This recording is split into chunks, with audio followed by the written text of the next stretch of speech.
ফাল্গুন মাসে কৃষ্ণপক্ষের একাদশী, বিজয়া একাদশী। এবছর পড়েছে ২৪শে ফেব্রুয়ারি সোমবার, এই বিজয়া একাদশী। তো আসুন আমরা আজকের এই ভিডিওতে জানব যে বিজয়া একাদশীর ব্রত এবং মাহাত্ম্য কথা। তো একাদশীর আগের দিন অবশ্যই আমিষ আহার বর্জন করতে হবে, নিরামিষ আহার বা কৃষ্ণপ্রসাদ গ্রহণ করতে হবে। আর একাদশীর পরের দিন দ্বাদশীর দিনও নিরামিষ আহার বা কৃষ্ণপ্রসাদ গ্রহণ করতে হবে। যে কোনো ধরনের আমিষ আহার, যে কোনো ধরনের নেশা জাতীয় বর্জন করতে হবে। মিথ্যা কথা, পরচর্চা, পরনিন্দা, পরসমালোচনা সমস্ত কিছু সংযম হয়ে থাকতে হবে। পঞ্চ রবিশস্য বর্জন করতে হবে এবং একাদশীর দিন নিরাহারে ভগবানের সামনে উপবাস থেকে ভজন কীর্তন শাস্ত্র গ্রন্থাদি পাঠ প্রবচন করার মাধ্যমে, তুলসীতে জলদান করার মাধ্যমে, হরিনাম জপ করার মাধ্যমে সারাটা দিন অতিবাহিত করতে হবে এই একাদশীর দিন। সর্বব্রতের সর্বশ্রেষ্ঠ ব্রত হচ্ছে এই একাদশী ব্রত। তো সম্পূর্ণ নিষ্ঠা সহকারে এই ব্রত পালন করা অবশ্য কর্তব্য। মাসে ২ বার একাদশী আসে। সেই জন্য যাদের কাছে একাদশী মাহাত্ম্যের বই নাই, তার বিভিন্ন ইস্কন মন্দিরে একাদশী মাহাত্ম্যের কথা বই পাওয়া যায়।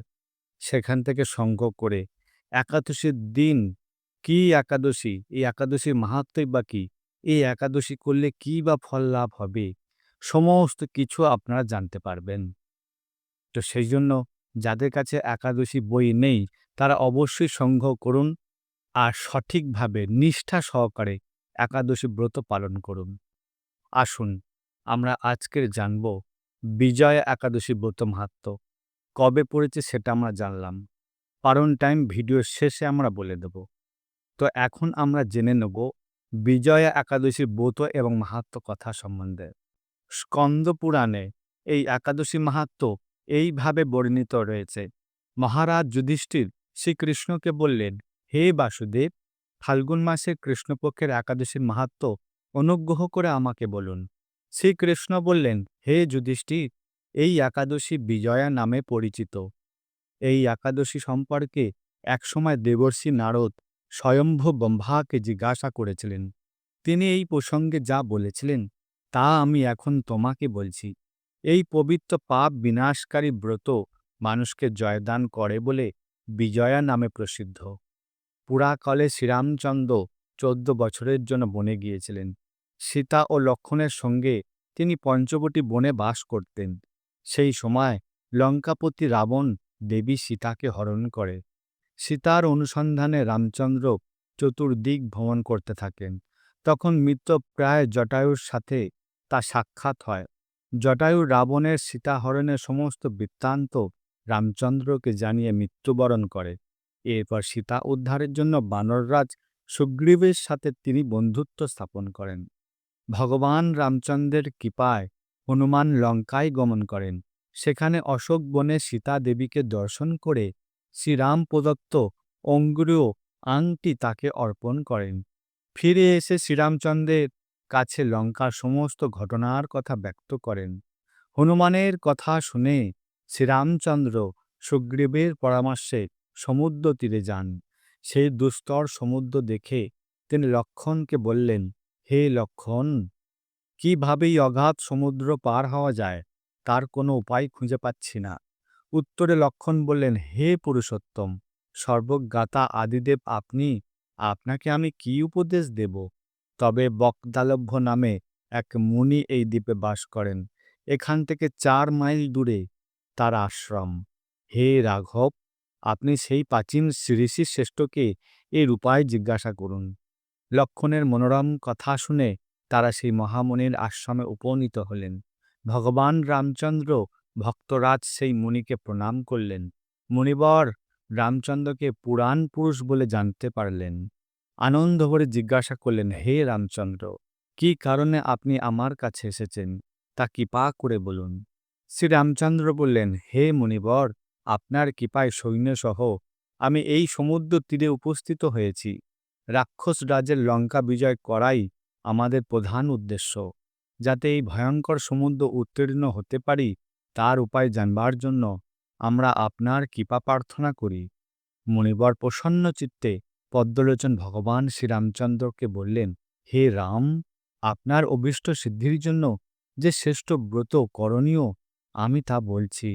ফাল্গুন মাসের কৃষ্ণপক্ষের বিজয়া নামক একাদশী ব্রত পালনে আপনি নিশ্চয়ই সৈন্যসমূহ সমুদ্র পার হতে পারবেন।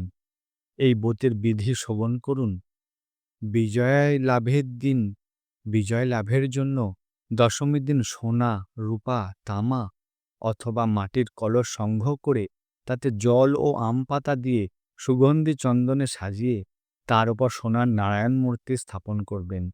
একাদশীর দিন যথাবিধি পাথর স্নান করে কলসের গলায় মালা চন্দন পরিয়ে উপযুক্ত স্থানে নারকেল ও গুবাক দিয়ে পূজা করবেন।